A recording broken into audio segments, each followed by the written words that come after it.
মৃত ব্যক্তির সামনে কি করতে নেই আমি সেই নিয়ে কিছু কথা বলবো আজকে। পৃথিবী থেকে চলে যাওয়ার পর প্রত্যেক মানুষের স্থান হয়ে থাকে প্রত্যেকের ঘরের ফটোর ফ্রেমে। এটা একটা স্বাভাবিক ওই ব্যক্তি, অর্থাৎ এটা প্রত্যেক জীবনের ঘটবেই, প্রত্যেক পরিবারেই এই ঘটনাটা ঘটে থাকে। তো আজকে আমি বলবো যে মৃত ব্যক্তির ছবির সামনে বা ফটোর সামনে কি করতে নেই। আমরা আমাদের প্রিয়জনকে খুবই ভালোবাসি।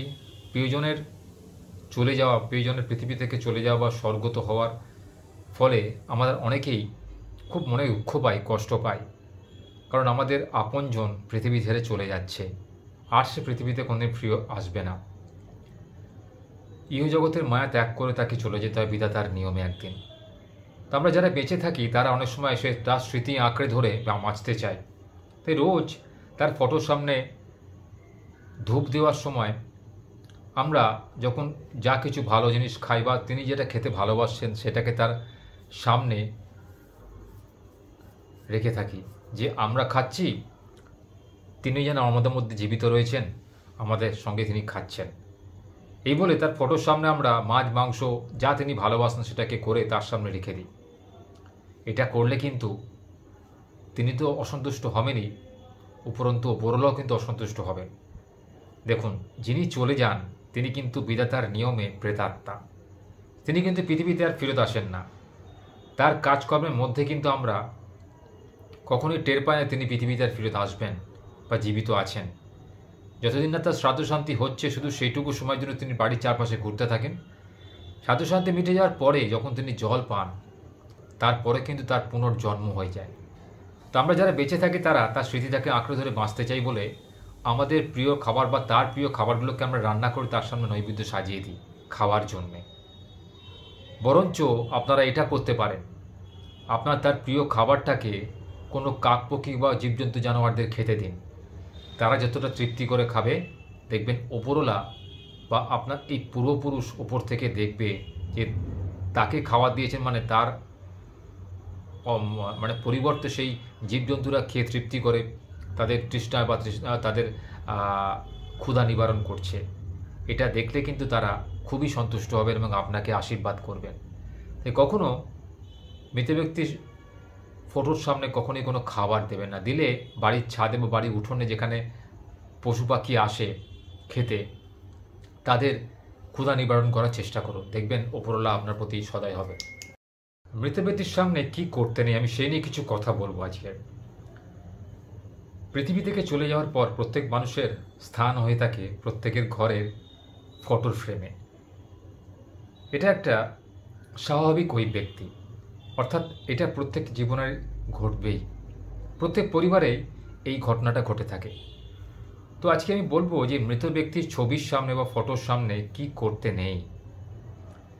আমরা আমাদের প্রিয়জনকে খুবই ভালোবাসি।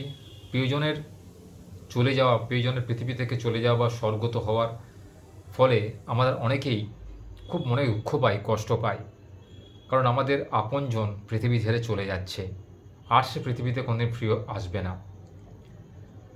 ইহজগতের মায়া ত্যাগ করে তাকে চলে যেতে হয় বিধাতার নিয়মে একদিন। তো আমরা যারা বেঁচে থাকি তারা অনেক সময় এসে তার স্মৃতি আঁকড়ে ধরে বা বাঁচতে চায়।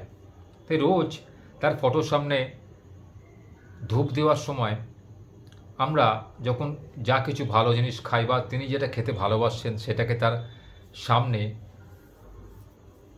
রেখে থাকি, যে আমরা খাচ্ছি, তিনি যেন আমাদের মধ্যে জীবিত রয়েছেন, আমাদের সঙ্গে তিনি খাচ্ছেন। এই বলে তার ফটোর সামনে আমরা মাছ মাংস যা তিনি ভালোবাসেন সেটাকে করে তার সামনে রেখে দিই। এটা করলে কিন্তু তিনি তো অসন্তুষ্ট হবেনই, উপরন্তু ওপরলাও কিন্তু অসন্তুষ্ট হবেন। দেখুন, যিনি চলে যান তিনি কিন্তু বিধাতার নিয়মে প্রেতাত্মা, তিনি কিন্তু পৃথিবীতে আর ফেরত আসেন না। তার কাজকর্মের মধ্যে কিন্তু আমরা কখনোই টের পাই না তিনি পৃথিবীতে আর ফেরত আসবেন বা জীবিত আছেন। যতদিন না তার শ্রাদ্ধ শান্তি হচ্ছে শুধু সেইটুকু সময়ের জন্য তিনি বাড়ির চারপাশে ঘুরতে থাকেন।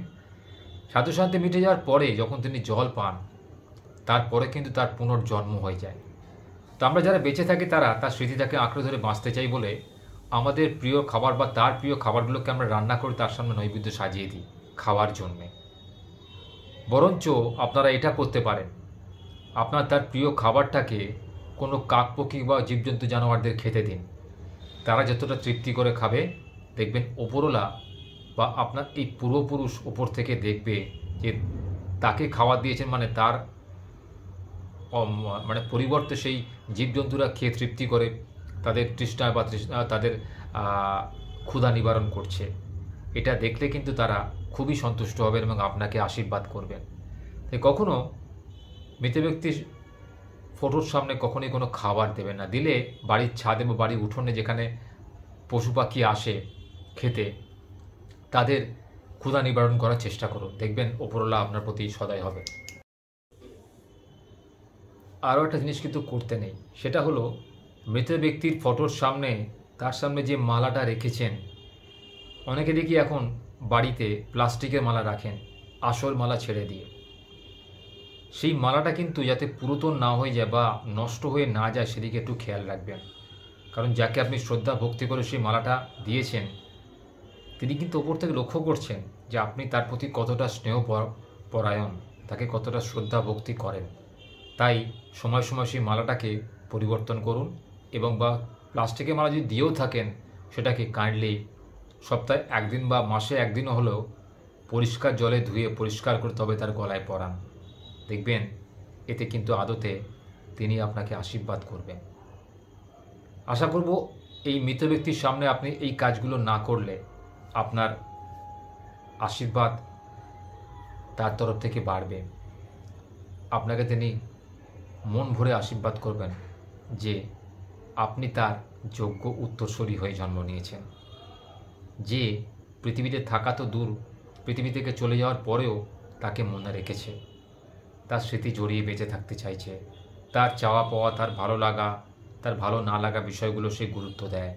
সে এখনও বাবার জন্মদিনটা পালন করে, মৃত্যুদিনটা পালন করে, বা তার প্রিয়জনের মৃত্যুদিনটা পালন করে। তার খেতে চাওয়া জিনিস, তার পছন্দের জিনিসগুলোকে সে দিতে চাইছে এখনও রান্না করে। সে যেন ভাবছে তার সেই কাঙ্ক্ষিত পুরুষ বা কাঙ্ক্ষিত নারী বা সেই ব্যক্তি এখনও জীবিত রয়েছে তার চারপাশে। এই যে মনোভাব, এই মনোভাব থেকেই কিন্তু ঈশ্বরের প্রতি আধিষ্ঠান মানুষের মধ্যে তৈরি হয়। তবে একটা কথা বলবো, মানুষ তো মরণশীল। এই জিনিসগুলোকে যদি যতটা পরিমাণে সহজভাবে নেবেন, ততটা কিন্তু আপনার পক্ষে মঙ্গল। কারণ কারোর স্মৃতি নিয়ে বেশি দিন বেঁচে থাকা উচিত নয়। কারণ এটা হচ্ছে বিধাতার একটা স্বাভাবিক নিয়ম, জন্মিলে মরিতে হইবে, অমর কে কথা কবে। তাই যে চলে গেছে তার সম্পর্কে চিন্তা করে আর লাভ কী? তিনি তো আর ফিরত আসবেন না। তাই যারা বেঁচে আছে তাদের প্রতি যত্নবান হন, তাদের দেখাশোনা করুন। বৃদ্ধ মা বাবা যদি বেঁচে থাকে তার দেখাশোনা করুন, তার পরিচর্যা করুন, যেন তার কোনো ক্ষতি না হয়, তার যেন কোনো কষ্ট না হয়। তবেই কিন্তু যিনি মারা গেছেন তিনি উপর থেকে শান্তি পাবেন যে তিনি পৃথিবীতে যাকে রেখে গেছেন তাকে দেখাশোনা করার উপযুক্ত একটা লোক রয়েছে, তার সন্তান রয়েছে, তার মেয়ে রয়েছে, তার বংশধর রয়েছে। এগুলো না করলে কিন্তু আপনি যতই বাড়িতে পুজো আশ্রা করুন না কেন, আপনার কিন্তু উন্নতি হবে না, আপনি উপরওয়ালা আশীর্বাদ পাবেন না। যিনি জীবিত রয়েছেন তার যদি দেখাশোনা না করেন, পরিচর্যা না করেন, উপরওয়ালার নিয়মে কিন্তু আপনি অভিশপ্ত হবেন। তাই অভিশাপ না করিয়ে বরঞ্চ পূর্ণ ফল লাভের চেষ্টা করুন। আপনার বৃদ্ধ মা বাবার খোঁজ নিন, খবর নিন, তাকে পরিচর্যা করুন। সে যেটা চায় সেটা দেওয়ার চেষ্টা করুন, তার মন রেখে চলার চেষ্টা করুন। হতে পারে সে ভুল, হতে পারে তিনি বৃদ্ধ হয়েছেন, হতে পারে তিনি চোখে কম দেখেন, কানে কম শোনেন, তবুও তিনি তো আপনার বাড়ির লোক, তিনি একজন পূর্বসূরি। তার সাহায্য ছাড়া তার ইচ্ছা অনিচ্ছা বিরুদ্ধে যাবেন না, কারণ তিনি তো পৃথিবীটাকে আমাদের থেকে বেশি চেনেন।